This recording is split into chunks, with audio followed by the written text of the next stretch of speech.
قال لا تغتابوا الناس أو لا تغتابوا المسلمين ولا تتبعوا عوراتهم، فمن تتبع عورة مسلم تتبع الله عورته. لاحظ هذه الآن الجزاء من جنس إيه؟ جزاء من جنس العمل. فالنبي صلى الله عليه وسلم نهى أن نغتاب الناس ونهى أن نتتبع عورات الناس، لأنه سبحان الله الأمرين مرتبطان ببعض. كثيرا ممن يتتبعون عورات الناس ليغتابون، ومن تتبع عورات الناس وحرص أن يحصل على معلومات خفية وسرية لن يسكت بها، سيعمل على نشرها.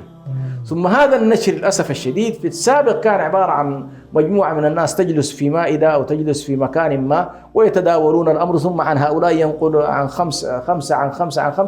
لكن اليوم في لحظة واحدة يمكن للإنسان أن يطلع على سر من الأسرار بعد أن تتبع فيه عورة مسلم وينشره على ملايين من الناس من خلال الوسائط التي انتشرت اليوم في عالمنا. فالنبي صلى الله عليه وسلم قال ولا تتبعوا عورات الناس، أي نعمل على حفظ أعراض الناس ولا نتتبع عوراتهم. قال فمن تتبع عورة مسلم تتبع الله عورته، ومن تتبع الله عورته فضحه ولو في جوف بيته.